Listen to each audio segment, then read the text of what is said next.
میرے آقا فرماتے ہیں جب ماہ رمضان کی پہلی رات آتی ہے تو آسمانوں اور جنت کے دروازے کھول دیے جاتے ہیں اور آخر رات تک بند نہیں ہوتے. جو کوئی بندہ اس ماہ مبارک کی کسی بھی رات میں نماز پڑھتا ہے تو اللہ عز و جل اس کے ہر سجدے کے عوض یعنی بدلے میں اس کے لیے 1500 نیکیاں لکھتا ہے اور اس کے لیے جنت میں سرخ یاقوت کا گھر بناتا ہے جس میں 60,000 دروازے ہوں گے اور ہر دروازے کے پٹ سونے کے بنے ہوں گے جن میں یاقوت سرخ جڑے ہوں گے. بس جو کوئی ماہ رمضان کا پہلا روزہ رکھتا ہے اللہ عز و جل مہینے کے آخر دن تک اس کے گناہ معاف فرما دیتا ہے اور اس کے لیے صبح سے شام تک 70,000 فرشتے دعائیں مغفرت کرتے رہتے ہیں. رات اور دن میں جب بھی وہ سجدہ کرتا ہے ہر سجدے کے عوض یعنی بدلے اس کے لیے جنت میں ایک ایسا درخت عطا کیا جاتا ہے کہ اس کے سائے میں گھوڑے سوار 500 برس تک چلتا رہے. سبحان اللہ. پہلے دن اور پہلی رات کی یہ بات ہے تو آگے آگے کتنی رحمتیں اور برکتیں ہوں گی. سبحان اللہ سبحان اللہ. صلو علی الحبیب صلی اللہ تعالی علی محمد. مجھے اپنی اور ساری دنیا کے لوگوں کی اصلاح کی کوشش کرنی ہے انشاءاللہ عز و جل. درود پاک پڑھنے کے بے شمار فضائل و برکات ہیں. مصطفیٰ جان رحمت شمع بزم ہدایت صلی اللہ تعالی علیہ وسلم کا فرمان عالی شان ہے کہ تم اپنی مجلسوں کو مجھ پر درود پاک پڑھ کر آراستہ کیا کرو کہ تمہارا مجھ پر درود پاک پڑھنا کل بروز قیامت تمہارے لیے نور ہوگا. ہم سب چاہتے ہیں قیامت کے دن ہمیں نور ملے, ہم بے نور نہ رہ جائیں, تو ہمیں دنیا میں کثرت کے ساتھ درود پاک پڑھنے ہیں. آئیے مل کر محبت کے ساتھ بآواز بلند درود پاک پڑھنے. صلو علی الحبیب صلی اللہ تعالی علی محمد صلی اللہ علیہ وسلم. پیارے اسلامی بھائیوں, دعا یقیناً یہ ایک بڑا کمال کا عمل ہے, بہت شاندار عبادت ہے. دعا کے بارے میں قرآن پاک کی آیات بھی ہیں, احادیث بھی ہیں. اللہ قرآن میں فرماتا ہے ادعونی استجب لکم, تم مجھ سے مانگو میں تمہیں عطا کروں گا. احادیث میں نبی پاک نے فرمایا الدعاء مخ العبادہ, دعا عبادت کا مغز ہے. بے شمار واقعات دعا کی قبولیت کے ملتے ہیں اور اس کے ساتھ ساتھ علماء نے کئی جگہوں پر دعا کی قبولیت کے اسباب بھی لکھے کہ دعا کن کن چیزوں سے قبول ہوتی ہے, کن کن اوقات میں قبول ہوتی ہے, کن کن وقتوں میں قبول ہوتی ہے, کن کن مقامات پر قبول ہوتی ہے, اور دعا سے پہلے کیا کیا جائے کہ دعا ہماری مقبول ہو جائے. تو ہم نارملی دعا کو بڑا نارمل لیتے ہیں, لیکن دعا ایک بڑی کمال کی عبادت ہے. مگر آج میرا جو موضوع ہے کہ دعا تو ویسے بھی کرتے رہنا چاہیے, لیکن ہماری زندگی میں ماں باپ کی دعا کتنا بڑا کردار ادا کر سکتی ہے. آج میں یہ بات کرنا چاہوں گا کہ والدین کی دعا کا اثر کتنا ہوتا ہے, اور پھر خدا نہ خواستہ والدین کو کوئی تکلیف دے دے تو پھر والدین کی زبان سے اگر بد دعا نکل جائے تو وہ کتنی بڑی ہلاکت کا باعث بن جاتا ہے. تو آج توجہ کے ساتھ آپ نے اس بیان کو سننا ہے تاکہ انشاءاللہ ہم اس سے بہت کچھ سیکھ سکیں. آج انشاءاللہ ہم مختصر وقت میں ماں باپ کی دعا کا ہم پر کیا اثر ہو سکتا ہے اور بزرگوں کے کچھ واقعات سنیں گے جس سے ہمیں یہ پتا چلے کہ بزرگان دین کی جو دعائیں ملی ان کو, تو ان دعاؤں نے ان کی زندگی میں کیا اثر ڈال دیا اور انہوں نے اپنے ماں باپ کے ساتھ برتاؤ کیسا رکھا تاکہ ہم سب کو اس معاملے کی کچھ قدر ہو. حضرت ابو الحسن خرقانی رحمۃ اللہ تعالی علیہ, بہت بڑا نام ہے اولیاء کرام میں. ان کے ایک بھائی تھے, آپ رحمۃ اللہ تعالی علیہ اور آپ کے بھائی میں یہ طے تھا کہ ایک بھائی ساری رات اللہ پاک کی عبادت کرتا اور دوسرا ماں کی خدمت کرتا. جب دوسری رات آتی تو ماں کی خدمت کرنے والا بھائی عبادت اور عبادت کرنے والا بھائی جو وہ ماں کی خدمت کرتا. ایک دن آپ رحمۃ اللہ تعالی کے بھائی کی باری ماں کی خدمت کرنے کی تھی, تو آپ کے بھائی نے کہا اگر آج آپ ماں کی خدمت کر لیں اور میں عبادت کر لوں, تو آپ نے اجازت دے دی کہ ٹھیک ہے تم عبادت کر لو, میں ماں کی خدمت کر لیتا ہوں, اور خود ماں کی خدمت میں مشغول ہو گئے. آپ کے بھائی نے جو ہی عبادت کی تو غیبی آواز سنائی دی, ہم نے تمہارے بھائی کے ساتھ تمہیں بھی اس کے طفیل بخش دیا ہے. یہ سن کر انہوں نے بڑی حیرت ہوئی کہ یا اللہ میں تو تیری عبادت کر رہا ہوں, بھائی تو ماں کی خدمت کر رہا ہے, اور ارشاد کیا ہوا کہ اس کے طفیل تمہارے بھائی کے طفیل تمہیں بخش دیا گیا. تو یہ کیا وجہ ہے, میری مغفرت اس کے طفیل ہو رہی ہے. تو ندا آئی کہ ہمیں تیری عبادت کی حاجت نہیں بلکہ محتاج ماں کی خدمت کرنے والی کی اطاعت ہمارے لیے باعث خوشنودی ہے۔ ہائے ہائے ہائے، ماں باپ کی جو خدمت ہے نا وہ اللہ کی بارگاہ میں اتنا بڑا مرتبہ رکھتی ہے۔ سبحان اللہ سبحان اللہ۔ حضرت اویس کرنی رضی اللہ تعالیٰ عنہ، کتنا بڑا نام ہے، تابعین میں سب سے افضل تابعی انہیں کہا جاتا ہے، عاشقوں کے امام ہیں۔ سنو، ایک رات آپ کی والدہ آرام کر رہی تھی، محو خواب تھی، نیند میں تھی، آنکھ کھلی تو آواز دے کر کہا اویس پانی پلا دو۔ سیدنا اویس کرنی اٹھے اور گھر کے مٹکے میں پانی نہ تھا، مٹکا اٹھایا، اندھیری رات میں ٹھوکرے کھاتے کھاتے ٹکراتے ٹکراتے کنویں تک پہنچے۔ ماں بستر پر ہے، آپ مٹکا اٹھا کے کنویں کی تلاش میں ہیں۔ رات کو پانی بھرا، کٹورے میں پانی لے کر ماں کے قریب آئے تو اتنی دیر میں ماں پھر نیند میں جا چکی تھی۔ ہم جیسا بندہ ہوتا تو پہلے تو باہر جاتا نہ جاتا، آتا تو سائڈ پہ رکھ دیتا گلاس کہ ماں اٹھیں گی جب پی لیں گی، مگر یہ ویسے کرنی تھے، ماں کے سرہانے کھڑے ہو گئے اور رات گزار دی۔ صبح ہوئی، جب والدہ کی آنکھ کھلی تو دیکھا حضرت ویسے کرنی ماں کے سرہانے پانی کا پیالہ لے کر کھڑے ہوئے۔ کہا لختے جگر یہ تم کیوں کھڑے ہو، ساری رات کھڑے رہے؟ کما اس لیے کھڑا رہا کہ رات کسی وقت آپ کی آنکھ کھل جاتی، آپ کو پانی آپ نے مانگا تھا، میں پانی آپ کو پیش کرتا۔ اللہ اکبر۔ اب جب ماں نے اتنی فرما برداری دیکھی نا، دعا ماں کی سنو، ایسی ماں نے دعا کی کہ ماں نے کہا کہ یعنی آپ کے درجوں کی بلندی کی ایسی دعا کی کہ اللہ نے آپ کے درجے بلند فرما دیے۔ ہائے ہائے ہائے، دیکھو نا حضرت ویسے کرنی کا پھر نام کیسا ہو گیا۔ ایک اور بڑا نام حضرت بایزید بسطامی رحمت اللہ تعالیٰ علیہ۔ یہ بڑے بڑے نام والوں کا انداز دیکھو اپنے ماں باپ کے ساتھ کیسا تھا۔ ان کے ساتھ کیا ہوا کہ ایک رات اسی طرح والدہ نے پانی مانگا، پانی لے کر آئے، والدہ کو نیند آ گئی۔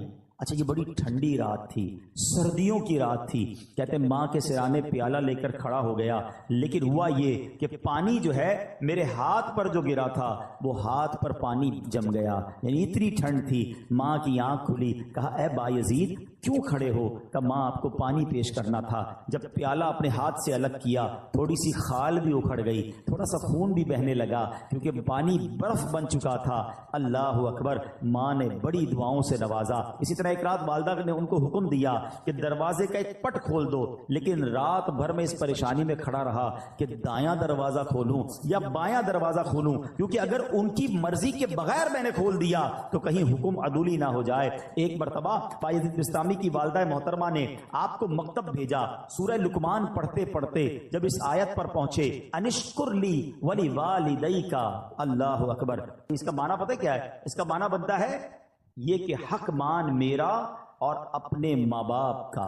تو کہتے ہیں جب وہ آیت پڑھی تو استاد صاحب سے کہتے ہیں کہ میں ذرا والدہ سے ملنے جانا چاہتا ہوں۔ ڈیورنگ کلاس درجہ لگا ہوا ہے، آیت پڑھی، ترجمہ پڑھا کہ ماں کے پاس جانا ہے، درجہ چھوڑ کر ماں کے پاس آ گئے۔ اب ماں پوچھتی ہے کہ بیٹا کیوں آئے ہو؟ تو آپ کہتے ہیں کہ ماں میں نے آج قرآن پاک میں پڑھا ہے کہ ماں باپ کا حق پورا کرنا ہے، تو میری عرض یہ ہے کہ دو جگہوں پر میں خدمت نہیں کر سکتا، یا تو مجھے اللہ عز و جل سے ہمیشہ کے لیے مانگ لیجئے، اپنی خدمت میں رکھ لیں، یا اللہ کے حوالے کر دو تاکہ اس کی عبادت میں لگا رہوں۔ ماں نے فرمایا بیٹا میں تجھے اللہ عز و جل کی بارگاہ کے لیے آزاد کرتی ہوں، اپنا فرض بھی تجھے معاف کرتی ہوں، جا رب کی عبادت میں مصروف ہو جا۔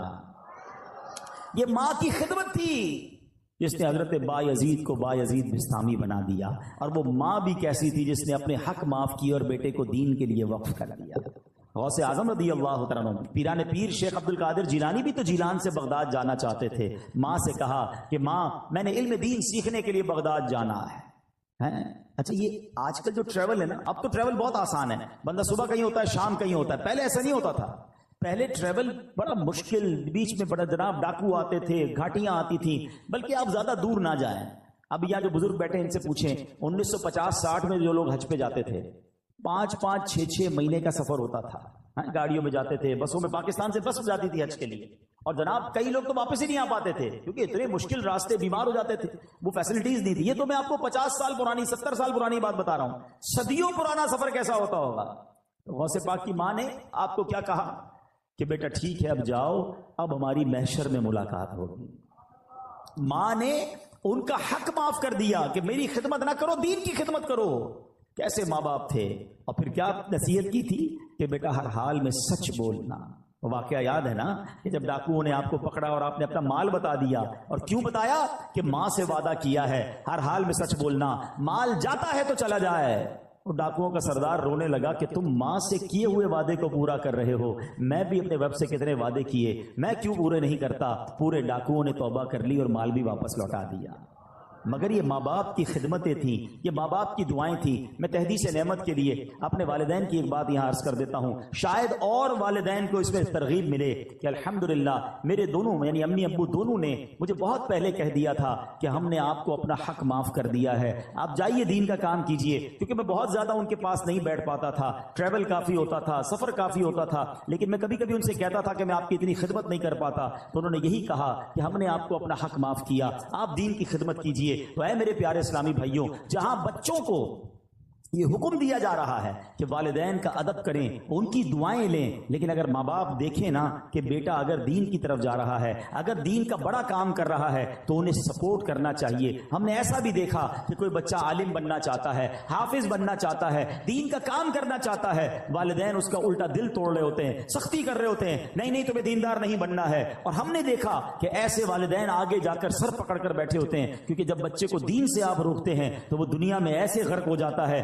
کہ بعض اوقات بری لائن میں پڑ جاتا ہے، غلط کاموں میں پڑ جاتا ہے، اور ماں باپ اس کے بعد سر پکڑ کے رو رہے ہوتے، دیندار بننا چاہتا تھا، میں نے دیندار نہ بنایا۔ دیکھو دیندار اور دنیا دار کی مثال سمجھ لو، یہ میں سب کے لیے نہیں کہتا مگر میجورٹی ایسا ہوتا ہے، ایک بار پھر ریپیٹ کر رہا ہوں، سب کو یہ لاگو نہیں ہوتا ہے مگر اکثریت پر یہ ضرور لاگو ہوتا ہے کہ جب بھی بچہ دنیا میں ترقی کرتا ہے نا، دنیا کو کوئی بڑا افسر بن جائے، دنیا میں جناب کوئی بڑی ڈگری لے لے، دنیا میں کوئی بڑا مقام لے لے، تو بعض اوقات ماں باپ ڈرتے ہیں کہ بچے کو کوئی بات بری نہ لگ جائے۔ بات کرتے میں ماں باپ کو ڈر لگ رہا ہوتا کیونکہ بڑا افسر بن گیا، بڑا سیٹھ بن گیا، بڑا جناب جاگیردار بن گیا، اس نے بڑی ڈگریاں لے لی ہیں۔ یہ ہے دنیا دار کی ترقی کا نتیجہ۔ اور اگر بیٹا دین میں ترقی کر جائے نا، عالم بن جائے، مفتی بن جائے، دین کا مبلغ بن جائے، تو اکثریت یہ ہوتی ہے کہ بچہ ڈرتا ہے کہ ماں باپ کو برا نہ لگ جائے۔ فرق ہے نا، وہ اتنا بڑا مفتی بھی ہوگا کیونکہ اس نے قرآن پڑھا ہے، اس نے حدیث پڑھی ہے کہ ماں باپ راضی ہیں تو رب راضی ہے، ماں باپ ناراض ہیں تو رب بھی ناراض ہو جائے گا، تو اس کو ماں باپ کی رضا کی فکر ہو جاتی ہے۔ تو کبھی اپنے بچوں کو دینداری سے دور نہ کریں۔ اتنے بڑے بڑے علماء کرام، اتنے بڑے بڑے مفتیان کرام، میں نے پہلے بھی یہ واقعہ کئی بار بیان کیا، حضرت امام اعظم ابو حنیفہ، آپ کروڑوں حنفیوں کے پیشوا ہیں اور وقت کے امام، اس زمانے میں بھی آپ کے علم کا شہرا تھا۔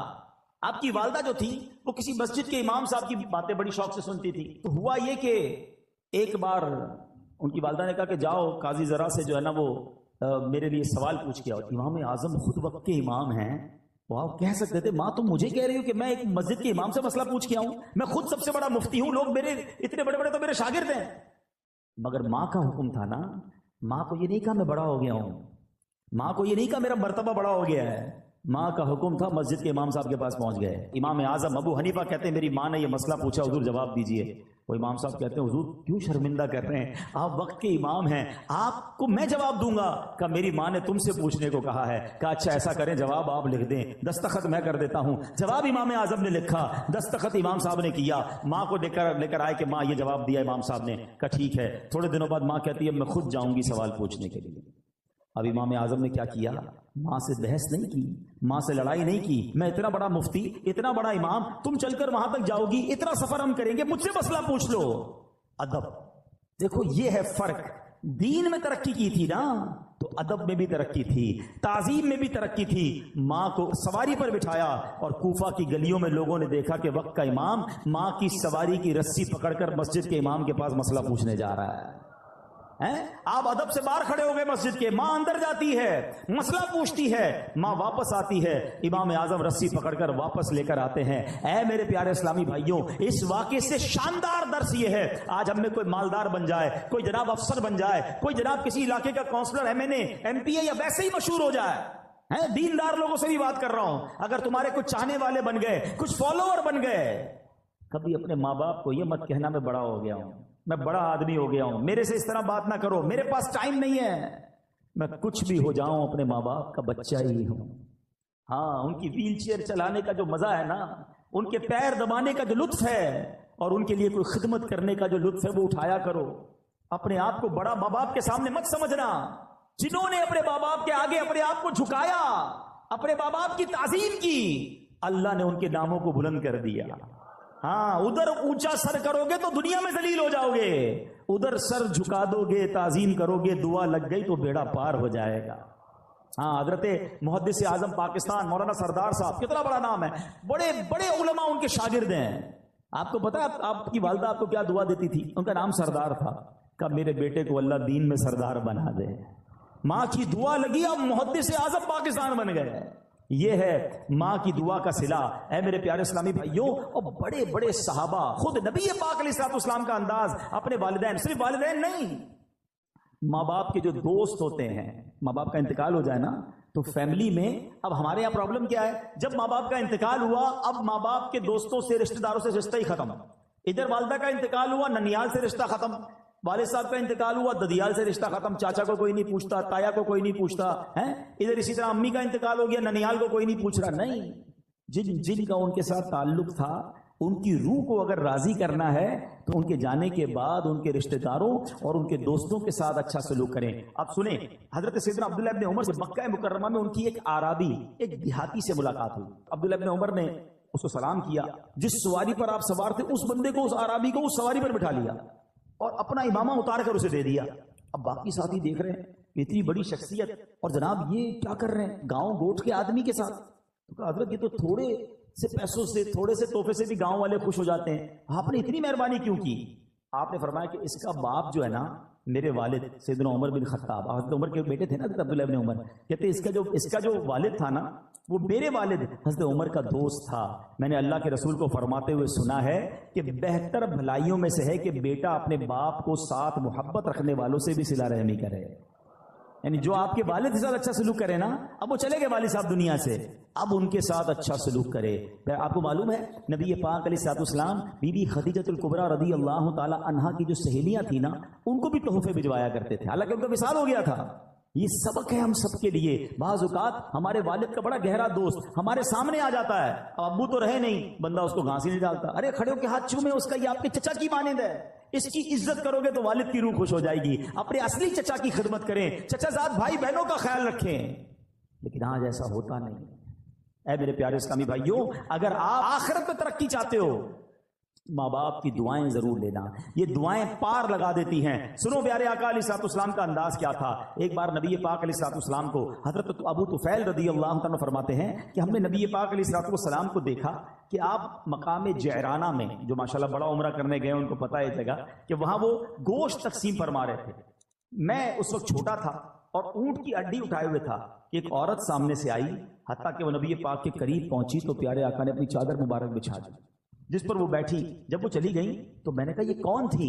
صحابہ کرام نے فرمایا یہ نبی پاک علیہ الصلوۃ والسلام کی رضائی والدہ تھی. حضرت ملا علی قاری فرماتے ہیں یہ حلیمہ سعدیہ تھیں.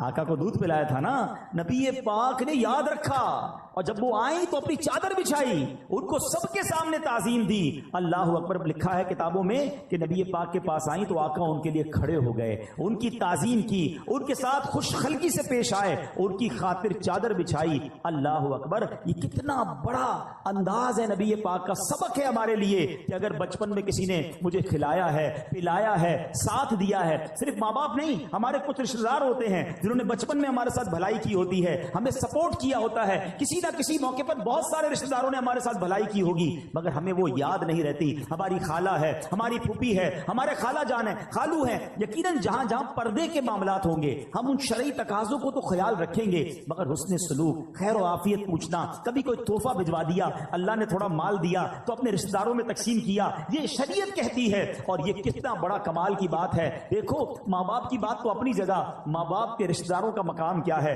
آپ سنیں گے, آپ کا ایمان تازہ ہو جائے گا. ایک بار نبی پاک علیہ الصلوۃ والسلام کے پاس ایک شخص آیا اور آ کر کہتا ہے کہ حضور مجھ سے گناہ ہو گیا ہے, کیا میری جو ہے توبہ قبول ہو جائے گی؟ اب ذرا غور سے سنیے گا, میری توبہ قبول ہو جائے گی, مجھ سے گناہ ہو گیا ہے. اب نبی پاک نے اس کے سوال پہ کیا کہا؟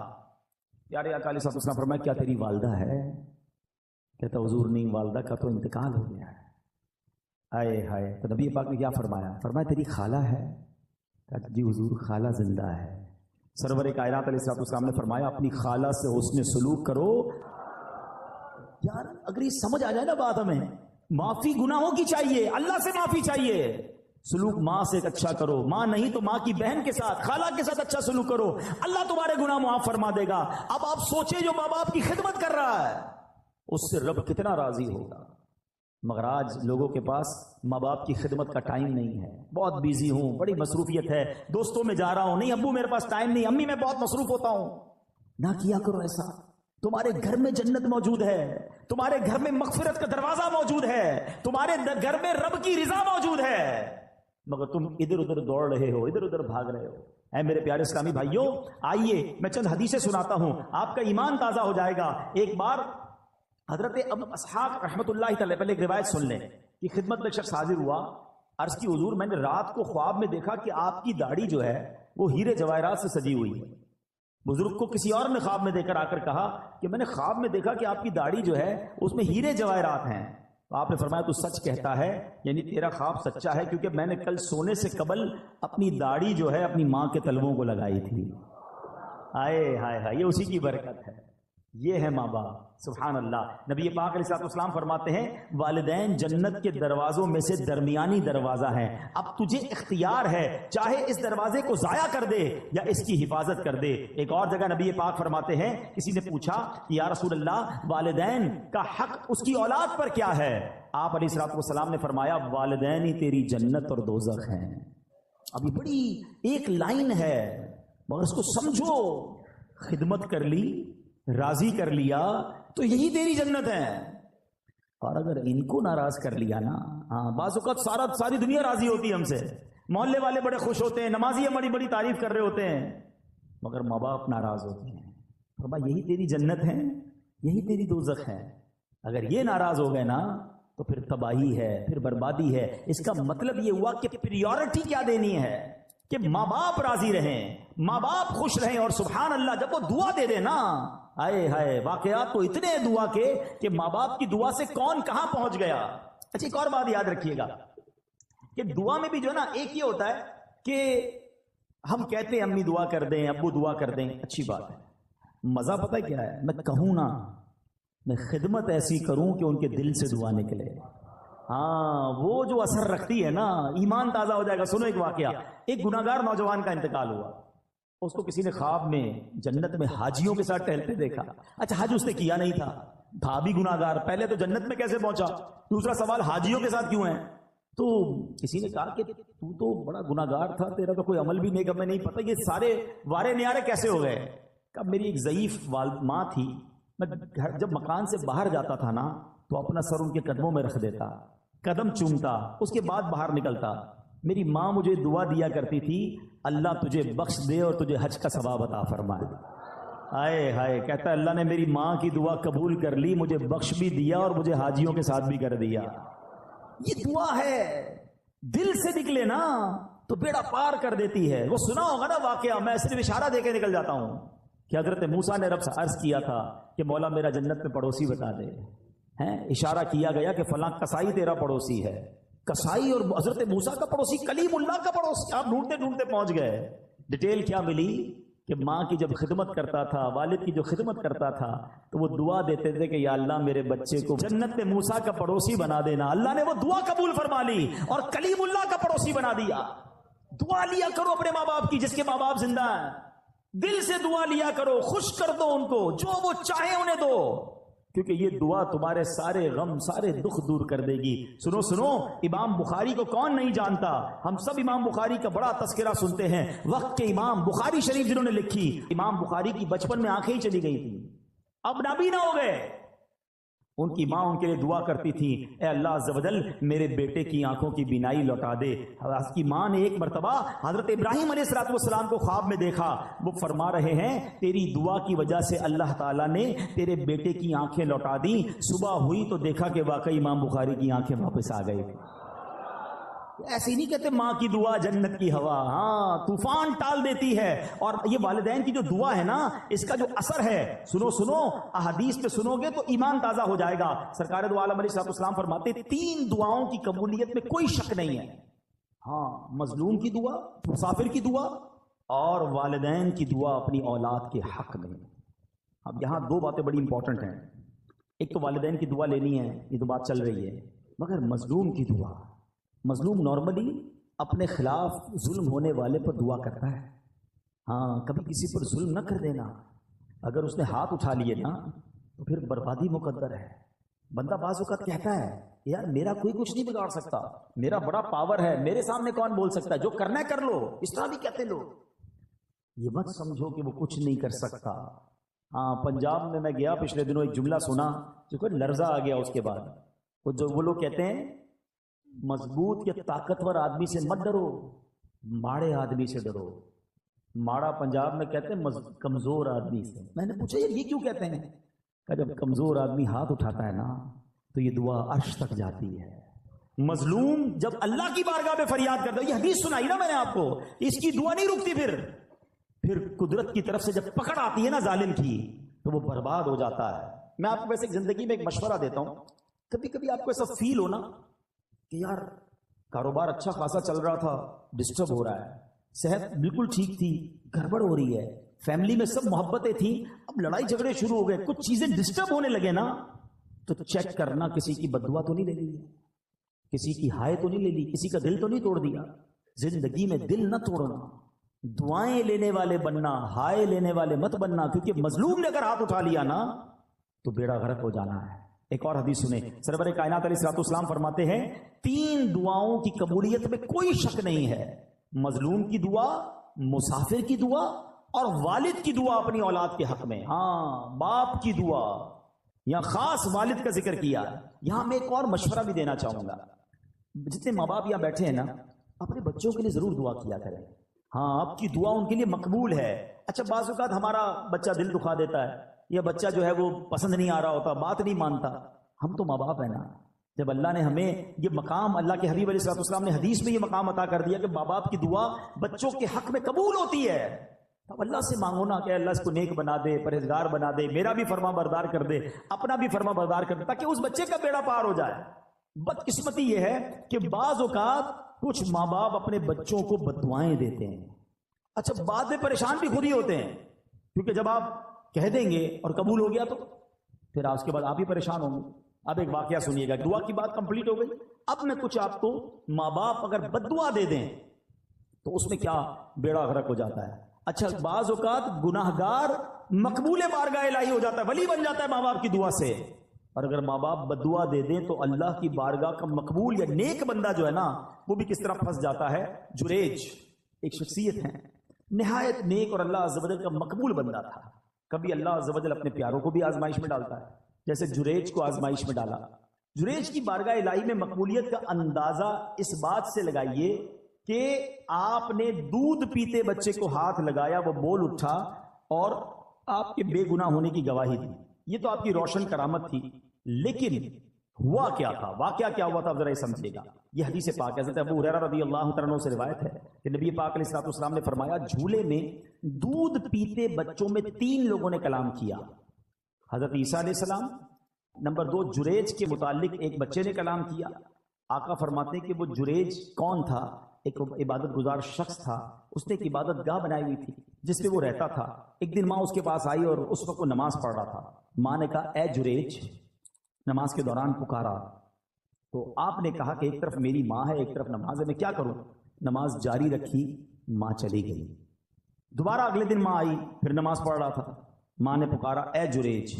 پوچھا، سوچا ایک طرف تو اللہ کی نماز ہے، پروردگار کی عبادت ہے، دوسری طرف ماں ہے. نماز جاری رکھی. ماں کا دل ٹوٹا، ماں نے اسے بد دعا دی. ماں نے کہا کہ اے اللہ اس کو اس وقت تک موت نہ دینا جب تک کسی بری عورت کا یہ سامنا نہ کر لے. اب کیا ہوا؟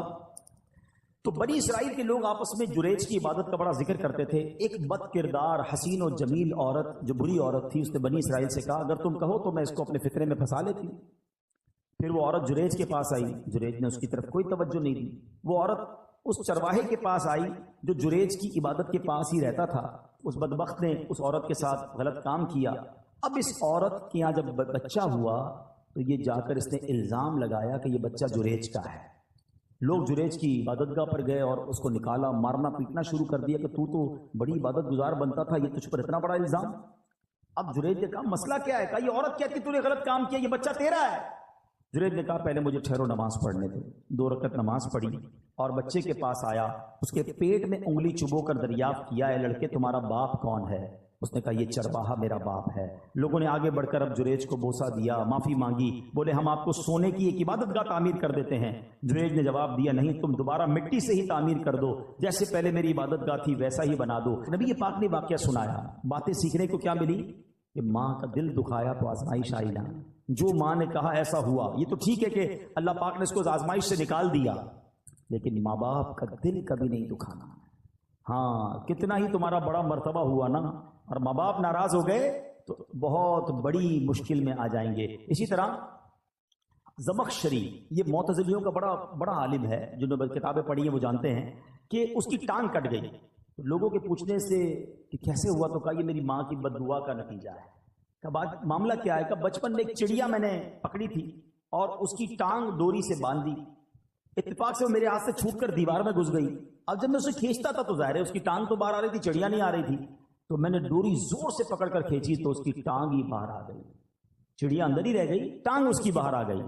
میری ماں نے جب یہ دردناک منظر دیکھا تو بے ساختہ میری ماں کی زبان سے نکلا کہ جس طرح تم نے اس کا پاؤں کاٹا ہے اللہ تیرا پاؤں بھی کاٹے۔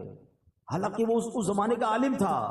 وہ کہتا ہے بس میں بخارا کے سفر پر گیا علم سیکھنے، سفر کے دوران میں گر پڑا، ٹانگ پر شدید چوٹ آئی، ٹانگ کا زخم ایسا بگڑا کہ آخر مجھے اپنی ٹانگ کٹوانا ہی پڑی۔ یہ یاد رکھنا، امام بخاری کی آنکھیں آ گئی ماں کی دعا سے، اور زمخشری کی ٹانگ چلی گئی ماں کی بد دعا سے۔ یہ سمجھنا ہے، ماں باپ کی دعا کمال کا کام ہے، لیکن کبھی ان کا دل مت دکھانا۔ ایک شخص کے بارے میں آتا ہے کہ ماں نے آواز دی، اسے جواب نہیں دیا، ماں نے کہا تو گونگا ہو جائے، تو وہ گونگا ہو گیا۔ اچھا یہاں اب میں واپس اسی پوائنٹ کی طرف آؤں گا۔ ہم ماں باپ، جو مجھے ماں باپ سن رہے ہیں، بچوں کو میں الگ سمجھا رہا ہوں، لیکن ماں باپ سے میری عرض یہ کہ کبھی بھی بچہ دل دکھائے نا، بد دعا مت دینا ہے۔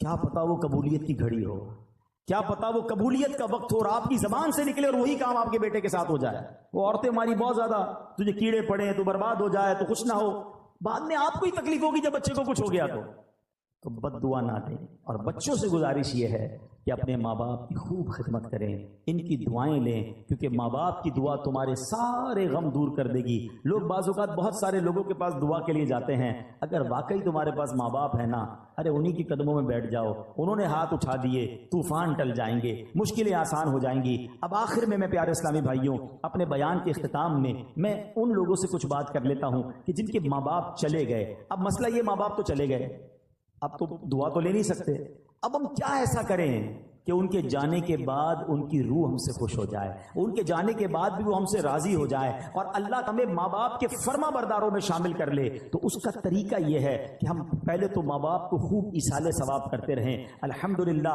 جن کو اللہ نے نوازا ہے، جو کر سکتے ہیں وہ ماں باپ کے لیے مسجد بنا دیں، مسجد نہیں بنا سکتے مسجد میں حصہ ملائیں، قرآن خوانی، صدقہ جاریہ کے کام، دعائیں، ہر نماز کے بعد ماں باپ کے لیے دعا کرتے رہیں۔ انشاءاللہ رب کریم اس کی ماں باپ کی روح کو اس بندے سے خوش کر دے گا، کیونکہ اگر بچہ انہیں یاد کرتا رہے گا، انہیں ایصال ثواب کرتا رہے گا۔ اسی طرح جن کے ماں باپ حیات ہیں ان کے لیے بھی بڑے پیارے پیارے آداب کتاب میں لکھے کہ ان سے دل سے محبت کریں، ان کو نام سے مت پکاریں، ان کی کنیت سے پکاریں جسے وہ پسند کرتے ہیں۔ اب جیسے آج کے دور میں امی جان ابو جان کہتے ہیں، بعض لوگ اپنے ماں باپ کو بھی نام سے پکار رہے ہوتے ہیں۔ ان سے پہلے نہ بیٹھیں، ان کے آگے نہ چلیں، حتی الامکان ان کے برابر نہ بیٹھیں۔ اگر وہ تشریف لائیں تو ان کے استقبال کے لیے تعظیماً کھڑے ہو جائیں، ان کو عزت کی جگہ بٹھائیں، ان کے لیے اپنی چادر بچھا دیں، چہرے کی بشاشت اور خندہ پیشانی کے ساتھ محبت کے ساتھ ان کا استقبال کریں، اپنی بات احسن انداز میں کریں، اگر نہ مانے تو خاموش ہو جائیں، ضد نہ کریں، ناراض ہوئے بغیر ان کی بات قبول کریں، ان سے نرمی سے بات کریں۔ ہاں یہ بہت بڑا پرابلم ہے، بیٹا جب بڑا ہو جاتا ہے، بیٹی بڑی ہو جاتی ہے تو سختی سے ماں باپ سے بات کر رہے ہو، ماں باپ کو ڈر لگ رہا ہوتا ہے، ماں باپ کا دل نہیں چاہتا کوئی بات کرنے کو، یا جب بات کرتا ہوں کاٹنے کو آتے ہیں، جب بات کرتا ہوں مجھے ڈانٹتے ہیں۔ ماں باپ کو کوئی ڈانٹتا ہے؟ توفے اس اولاد پر کہ جس سے بات کرنے میں ماں باپ کو ڈر لگتا ہے۔ ارے ماں باپ سے بندہ بات ایسے کرے جیسا غلام آقا سے بات کر رہا ہے۔ کسی افسر کے پاس جاتے تو کیسے جاتے ہیں؟ سر تھوڑا سا میرا کام، تھوڑی فائل پہ سائن کر دیں، آپ کی بڑی مہربانی، بہت شکریہ، بس اچھا اوکے، نہیں اچھا سر کوئی بات نہیں، میں کل آ جاؤں گا۔ اس سے نہیں کہتے آپ مانا کیوں کر رہے ہیں، کل کیوں بلا رہے ہیں؟ نہیں میں کل آ جاؤں گا، کوئی سر آپ ناراض نہ ہو۔ دنیا کے افسر سے یہ انداز اور ماں باپ سے کیوں منع کر رہے ہیں؟ کیوں روک رہے مجھے جانے سے؟ میری بات آپ کیوں نہیں مان رہے؟ ارے تم ماں سے اس طرح بات کرو گے؟ والد سے اس طرح بات ہوگی؟ کتابوں میں لکھا ہے بیٹے پر حق ہے والد کا اس طریقے سے کہ بیٹا باپ کے